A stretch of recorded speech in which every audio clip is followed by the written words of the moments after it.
Hello guys, welcome back to our channel YT Buzz India। First update Elvish Yadav versus Tejasswi Prakash का battle ground season 5 का fight आपने देखा होगा। ये फाइट सोशल मीडिया पर काफी वायरल हुआ था। फाइनली अब इस पर करण कुंद्रा का रिएक्शन आया है। आप लोग पहले ये वीडियो देखिए।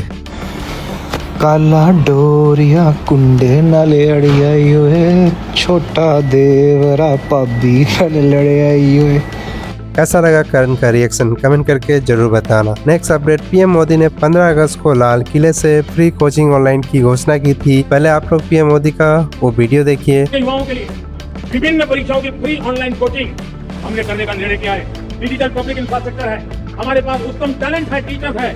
उन संसाधनों को जोड़ करके हम देश के नौजवानों को फ्री कोचिंग देने का पूरा नेटवर्क हम खड़ा करने वाले हैं। इस पर अभिनय सर का रिएक्शन आया है। क्या क्या कहा सर ने, आप लोग ये वीडियो देखिए। उन्होंने कहा था कि महंगाई रोक देंगे। आज प्रधानमंत्री यहाँ आए थे, लेकिन प्रधानमंत्री महंगाई का मां बोलने के लिए तैयार नहीं है। जब उन्होंने कहा था कि ये जो देश में पेपर लीक उद्योग चल रहा है मित्रों, ये पेपर लीक माफिया का पाताल में भी जाकर उसका हिसाब किया जाएगा, ये सब खत्म कर देंगे। तो सब कुछ अच्छा ही लगता था। जब उन्होंने कहा था कोरोना में कि बेलन थाली बजाइए, वो सब भी अच्छा ही लगा था। अपनी एकजुटता को ऊर्जा देने के लिए ताली थाली बजाई, दिए जलाए। अब क्या है ना कि सुन सुन के अब उन बातों से सच कहूं तो एक उबनेस टाइप की हो गई है कि आपने कह दिया और लोग बहुत एक्साइटेड हो जाते हैं। भाई देश का प्रधानमंत्री कह रहा है कि अब फ्री ऑनलाइन कोचिंग दी जाएगी।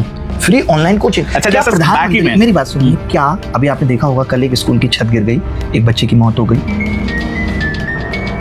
इससे पहले राजस्थान में स्कूलों की छत गिर गई थी। स्कूलों की क्या हालत है, बिहार, यूपी, एमपी, कहीं भी चले जाइए भारत के किसी भी राज्य में, स्कूलों की क्या हालत है। 94,000 स्कूल बंद हो गए। स्कूलों को मर्ज किया जा रहा है। कई स्कूलों में सिर्फ एक शिक्षक है। ये नीति आयोग की रिपोर्ट कह रही है। कितना अच्छा होता कि प्रधानमंत्री जी इस पे बात भी करते ना। अगर सच में ऐसी बात थी कि उनको शिक्षा व्यवस्था की कमियों को सुधारना है, रिफॉर्म्स लेके आने हैं, तो रिफॉर्म्स की शुरुआत कहाँ से होनी थी कि स्कूली शिक्षा को इतना मजबूत कर दिया जाएगा कि कोचिंग की जरूरत नहीं रहेगी। आपने खाली ये देखा कि अरे ये ऑनलाइन कोचिंग्स के टीचर आजकल युवाओं को बहुत इन्फ्लुएंस कर रहे हैं पढ़ाने के साथ साथ। अब ये इस चीज पे भी ध्यान दे रहे हैं कि पेपर लीक हो रहा है, ये बच्चों को जागरूक कर रहे हैं। ये चिंता का विषय है सरकार का। इसको रोकने के लिए मोदी जी क्या एक बटन दबाएंगे और सारी शिक्षा फ्री हो जाएगी? क्या ऐसा है? आप बताइए। जहां आप प्राइवेट स्कूल सरकारी स्कूलों को बंद करके लोगों को मजबूर कर रहे हैं प्राइवेट स्कूलों में जाकर के महंगी फीस देने के लिए, और वहां आप ये बता रहे हैं कि ऑनलाइन कोचिंग फ्री कर दे रहे हैं। हिपोक्रेसी की भी सीमा होती है, यही हिपोक्रेसी। तो क्या आप अभिनय सर की बात से एग्री करते हो या नहीं, कमेंट करके बताओ। नेक्स्ट अपडेट, मुनव्वर फारूकी का न्यू वीडियो ट्विटर वालों ने डाला है, जिसमें मुनव्वर रो रहे हैं और साथ में उन्होंने फुकरा इंसान को रोस्ट भी किया है। आप लोग पहले ये वीडियो देखिए। मुझे लगता है कि मुनावर ट्रेटर। मुनावर भाई का नाम है, मैंने नाम लिखा है मुनावर का। माइनस मुनावर। वो लोग ट्रेटर नहीं ढूंढ रहे थे, वो लोग को मुनावर चाहिए। वो इनसिक्योरिटीज लिखी है। मुझे पसंद है लोगों पे ट्रस्ट करना। मेरी पूरी लाइफ में हुआ है, जब मैं सच्चा हूँ और मैंने बोलने की कोशिश की है मैं सच्चा हूँ, लोगों ने नहीं माना। जय मलान, एक बार तू बर्न हो चुका है किसी और बड़े सेलिब्रिटी के साथ, एक बार तू थोड़ा जल चुका है, तो उसके बाद तू रिस्क नहीं लेगा। Harman bro, you are bro.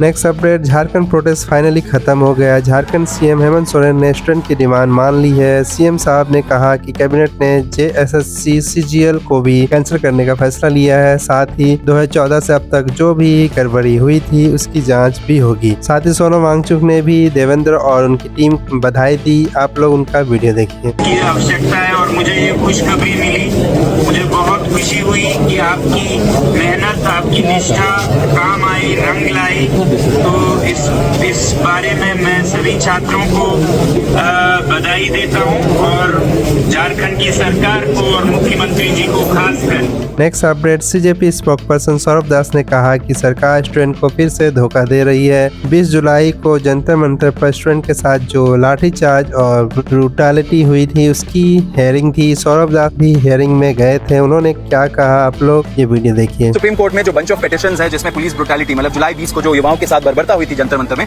उसके बारे में पिटिशंस का हियरिंग था। उस हियरिंग में हम दोनों गए थे। वहां पे आज सुप्रीम कोर्ट के जजेस ने क्लियर कर दिया एंड सरकार से क्लियर करके बोला कि आप हमें एफआईआर्स जो सारे देश भर में एफआईआर्स हुए छात्रों के खिलाफ, युवाओं के खिलाफ, उसका एक लिस्ट दे दीजिए। वो लिस्ट मिलते ही हम अपना आर्टिकल 142 पावर यूज करके वो सारे एफआईआर्स को एक झटके में खत्म कर देंगे, क्वॉश कर देंगे। लेकिन सरकार की मंशा आज वो नहीं लगी। सरकार हेजिटेट कर रही थी, सरकार चुप रही, सरकार ने कोई कमिटमेंट नहीं किया। उन्होंने बोला कि 2800 हार्डेंड क्रिमिनल्स है, उनके लिए तो हमें इन्वेस्टिगेट करना पड़ेगा। तो सुप्रीम कोर्ट ने ये भी ऑप्शन दिया कि वो 2800 जो हार्डन क्रिमिनल है, हीनस क्राइम्स कर रहे हैं, उनका एक अलग से आप एफआईआर का हमें लिस्ट दे दीजिए। लेकिन जो युवा और छात्र है उनके खिलाफ जो एफआईआर है उसका एक लिस्ट दीजिए, वो हम एक झटके में खत्म कर देंगे। लेकिन सरकार ने कोई कमिट नहीं किया। मुझे लग रहा है सरकार एक बहुत बड़ी कॉन्स्पिरेसी रच रही है, फिर से युवाओं के साथ, जेनजी के साथ एक बड़ा विश्वासघात कर रही है। कॉकरोच जनता पार्टी इस चीज का खंडन करती है एंड बिल्कुल एक्सेप्ट नहीं करेगी। हम लोग, अगर सरकार का मंशा हमें यही लगता है नेक्स्ट 1 से 2 दिन के अंदर अगर उनका मंशा ये बदला नहीं, अगर वो अपना तरीका सुधार नहीं लेते, जो उन्होंने जुलाई 25 को कमिटमेंट दिया था पूरे देश भर के सामने युवाओं को, अगर वो उसका अमल नहीं करते, तो कॉकरोच जनता पार्टी एक अपना नेशनल वर्किंग कमेटी का मीटिंग बुलाएगी एंड उस मीटिंग में हम लोग डिसाइड करेंगे कि आगे हम लोग क्या एक्शन लेंगे, क्योंकि हम युवाओं के साथ ये विश्वासघात नहीं होने देंगे। और ये हम अगस्त क्या लगता है सरकार सच में स्टूडेंट को धोखा दे रही है? कमेंट करके अपनी ओपिनियन जरूर बताना। नेक्स्ट अपडेट जंतर मंतर से रिलेटेड ही है। एक और अपडेट है, जंतर मंतर पर स्टूडेंट के साथ जो ब्रूटैलिटी हुई उसके बारे में पूरे देश को पता है, लेकिन पार्लियामेंट्री अफेयर मिनिस्टर किरण रिजिजू को ऐसा नहीं लगता। अगर आप स्टूडेंट हो और उस दिन जंतर मंतर गए थे तो ये वीडियो देखकर आपको बहुत गुस्सा आ सकता है। So ignore this video. गोली तो वो कह रहे हैं चली है। कहाँ चली है? AK-47 तो आपको इसलिए ये बात को मैं फिर दोहराता हूँ ताकि आपके दिमाग में, लोगों के जहन में ये अच्छी तरह से बैठ जाए। एक आदमी का मौत नहीं हुआ, एक आदमी का हड्डी नहीं टूटा, एक भी प्रोटेस्टर सीरियस इंजरी के साथ में अस्पताल में नहीं है। इतना बड़ा आंदोलन हजारों में आए और छात्रों के आड़ में कितने क्रिमिनल्स आए और आधे से ज्यादा लोग, चाहे वो आम आदमी का पार्टी हो, चाहे दफली बजाने वाले लोग हो, चाहे वो भीम आर्मी के हो या वो समाजवादी के हो, कितने लोग आकर के उकसा करके वो लोगों को वायलेंस करने के लिए उकसाया, फिर भी एक मौत नहीं हुआ। ये आंदोलन अगर कांग्रेस के जमाने में होते और कई हुए हैं, हजारों लोग मारे गए, तो इसमें तो आप तारीफ करना चाहिए दिल्ली पुलिस को और प्रशासन को कि इतना बड़ा आंदोलन को एक भी मौत छोड़िए सीरियस इंजरी तक नहीं होने दिया। और यहाँ गोली चलने का बात करते रहते हैं। अरे गोली चल के हजारों तो कांग्रेस के समय में मरे हैं। तारीफ करना चाहिए दिल्ली प्रशासन का कि प्रोटेस्ट करते समय एक भी डंडा तक नहीं चला, लेकिन लास्ट में जब वो पार्लियामेंट की तरफ मार्च करने लग गया जबरदस्ती, तभी उनको रोका गया है। मौत नहीं हुआ ना, तो तारीफ करना चाहिए कि नहीं करना चाहिए पुलिस को? पुलिस भी अपने सुरक्षा के लिए है। इतना शांतिपूर्वक पुलिस ने सारा मेंटेनेंस किया और पुलिस को ही गाली दे रहे हैं, ये तो ठीक नहीं है। मैं किरण रिजिजू की बात से एग्री नहीं करता। आप लोग अपना ओपिनियन कमेंट करके जरूर बताना। 36 करोड़ की लागत से बना गंगा एक्सप्रेसवे, जो देश का सबसे बड़ा एक्सप्रेसवे में से एक था, बारिश होते ही डैमेज हो गया। आखिर इतनी बड़ी लागत से बना एक्सप्रेसवे बारिश में कैसे डैमेज हो गया? आप लोग ये वीडियो देखिए। 594 किलोमीटर का बना गंगा एक्सप्रेसवे देश का सबसे बड़ा एक्सप्रेसवे था। और आपको बता दें, यहाँ पर बारिश होते ही ये एक्सप्रेसवे भी धंस गया है। जो साइड में स्लीपोज है वो पूरी तरीके से स्लीपोज हो गया था। और देखिए ये एक्सप्रेसवे यहाँ पर बैठ गया था।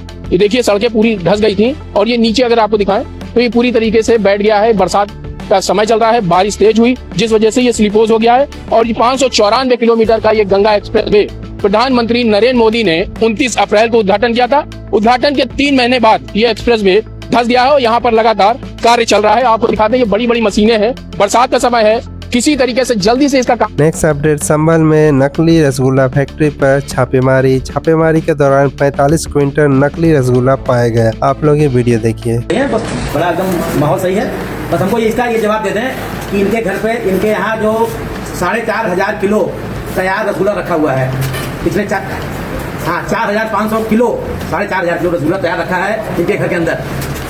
पिछले 4 दिन में उन्होंने बनाया है। अब इतने रसगुल्ले को बनाने के लिए कम से कम बता रहे हैं 20,000 लीटर की दूध की जरूरत पड़ती है। अब 20,000 लीटर का दूध का हिसाब हमको दे दीजिए, हम इनको छोड़ देंगे। और नहीं दे पाएंगे तो फिर तो पूरी कार्रवाई होगी। जी जी जी हाँ, मैं सिटी मजिस्ट्रेट संभल बोल रहा हूँ। जी जी जी हाँ, लो जाओ बात जी। 4-5 दिन की काम चालू है। डेयरी में खिलाते हैं